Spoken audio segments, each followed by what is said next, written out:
Hi, and welcome to Cockatude, Cockatoos with Attitude. Now, if you've watched our videos, you're quite well aware that we use Haldol to deal with issues, okay? And it's true, we use Haldol. Bob's not one of them. There's other issues with him at the moment, but we use Haldol as the primary method of dealing with feather-destructive behavior. Bob, get off my arm, please. Now, Bob is being kind of a pain today, and the reason is he can't stand me when I shave my beard off. Now, according to CDC guidelines, if you wear a mask, especially one of the surgical masks, then you cannot have a beard. So I shaved my beard off. Now, not only do I look weird, but to Bob, I look like I'm from another planet.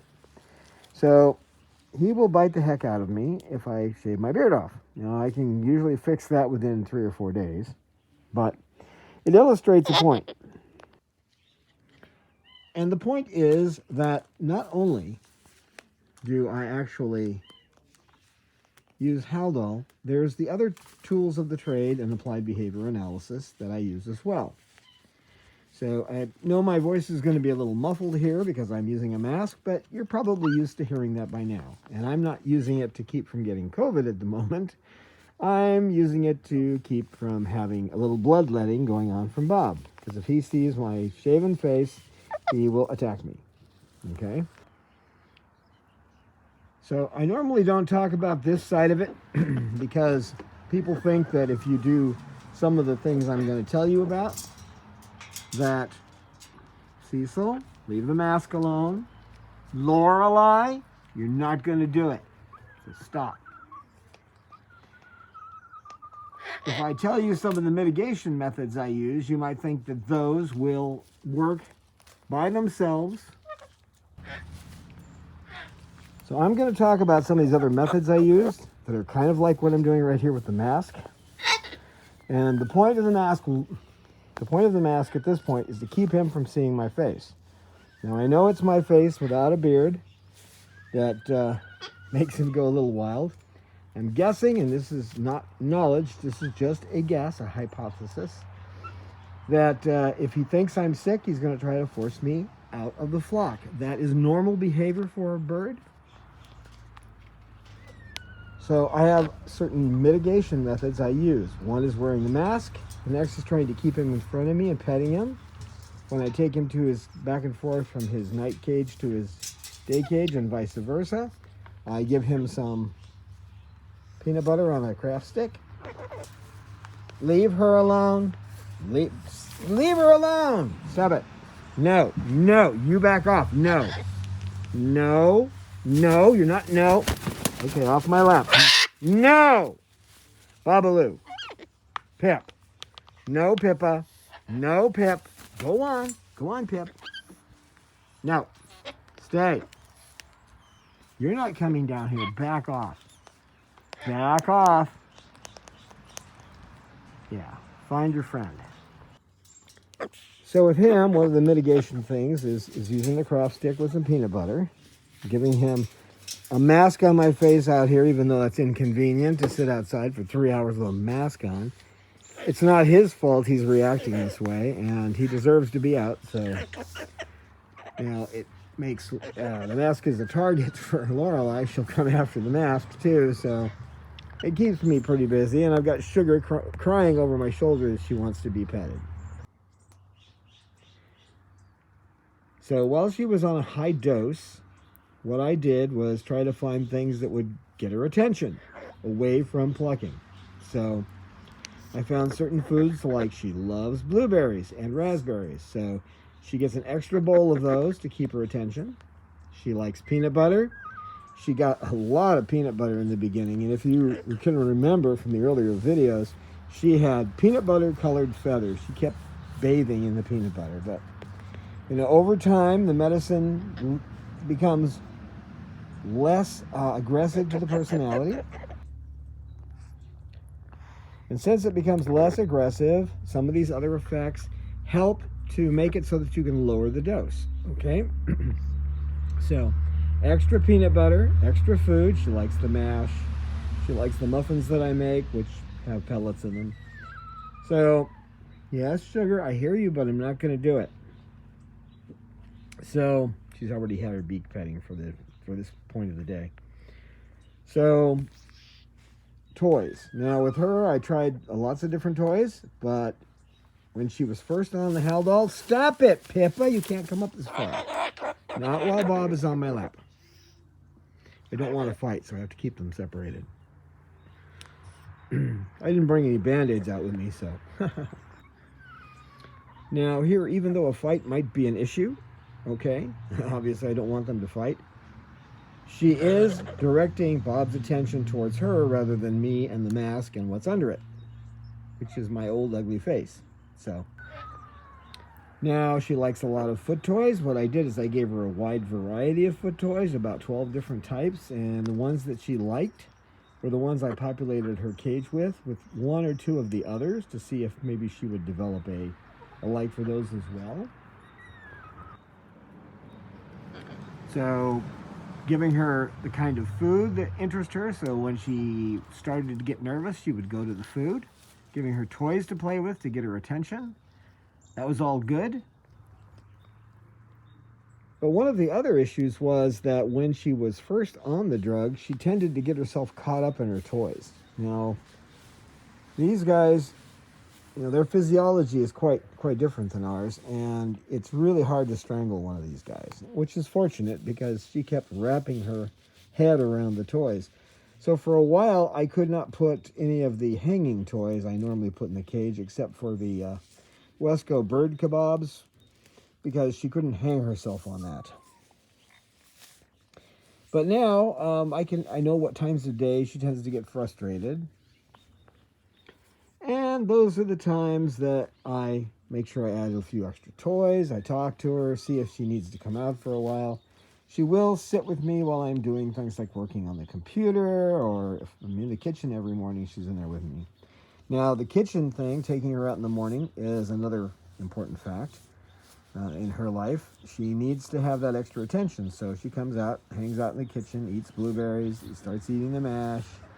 She eats some of the muffins. So, as you can tell, I'm doing more than just giving her a drug. I'm not giving her a drug and leaving her alone. And it's true of all of these birds.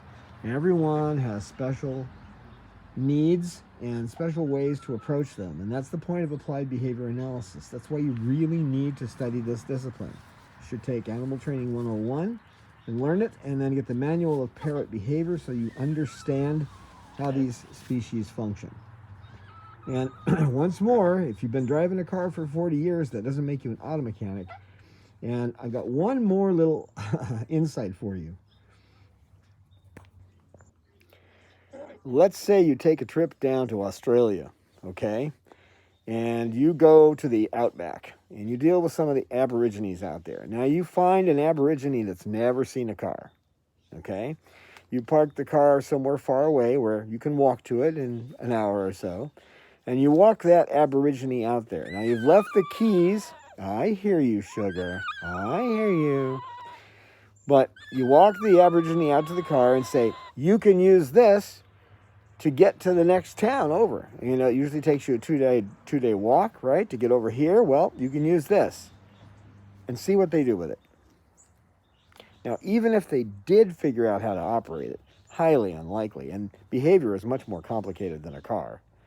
Even if they were to figure out how to turn it on and move it without killing themselves, when they ran out of gas, they'd be totally mystified. That's the way you are if you haven't been trained. Now, you might say that, well, I've had a bird for 10 years and I haven't had any problems. Well, some people just get lucky. But when those problems come out, how are you going to deal with them? That's like somebody living in a house that the roof is failing on, but so far it's been okay. What are you going to do the day the roof starts to fall in and you don't know any roofers? Okay, you're stuck without the skills to deal with the roof falling in, and you can't fix it. The same with a car. If a car dies, unless you're an auto mechanic, you don't know how to fix it. Behavior is far more complex. So, now with salamander, for example, he's on 0.10 of the haloperidol because he plucks. But that's not all. I mean, he needs to be held. This is a bird that needs to be held when he goes from his night cage to his day cage and vice versa. I hold him and pet him and tell him how wonderful he is, and he presses his head up against my chest. And this will go on 5 or 10 minutes, whatever he needs, okay? That's important. He also needs the proper toys in his cage, so that he's happy and he has things to play with. That's not easy. It's taken a long time. It has taken a long time to figure out, Bob, you need to get down. Well, I have the mask on. I have to have Bob down, because if he takes off the mask, then I'm going to be... Pippa, you're too close to Bob.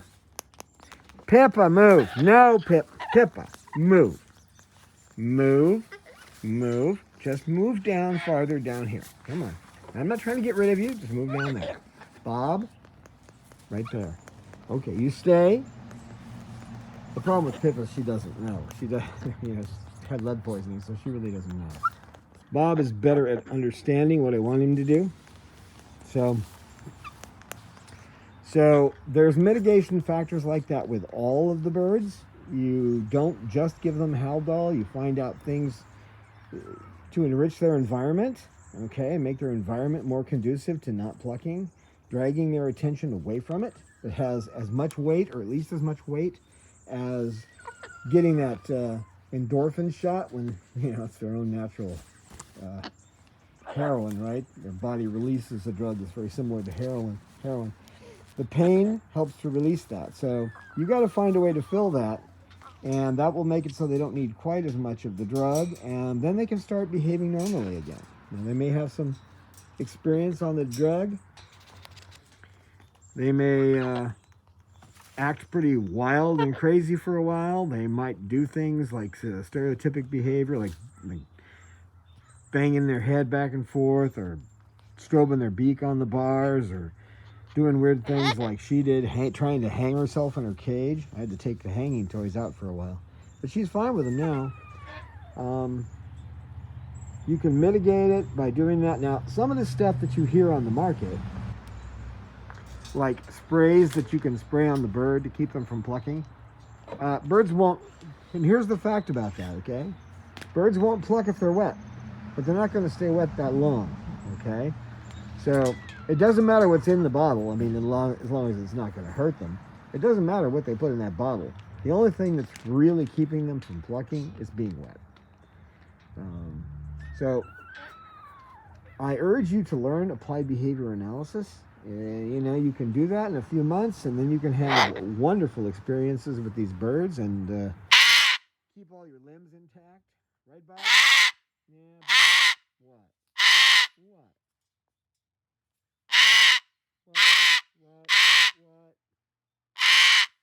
What? So, along with the drugs, you want to make some environmental changes and change your behavior to make their lives better as well. Bob, I'm still getting up at 6 a.m. because when the sunlight hits, she wants to pluck.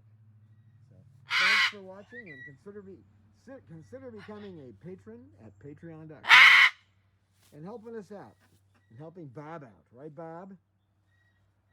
And thank you to all of our donors, especially the new ones that just showed up in the last couple of days. I really appreciate that, because we haven't had any new donors in a while. We've got plenty of people, well, I wouldn't say plenty, but we've got a good core of people who help us to stay going. But thank the new ones for coming in, and remember, you can always contact me, guys. Contact me through Patreon or through my email address, or you guys should also have my phone number. You can contact me that way. So, thanks again for watching Cockatude. Say something, Bob. He says, no, I'm not going to. We'll see you next time.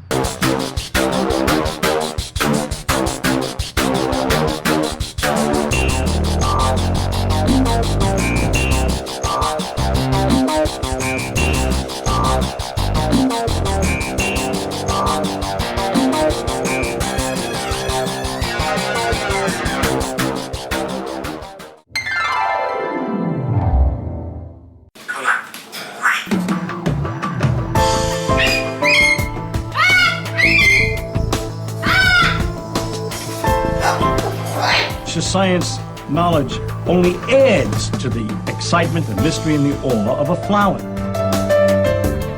Evidence is evidence. It's public. Everybody can look at the evidence and assess it, and eventually, if there's enough evidence, come to the same conclusion.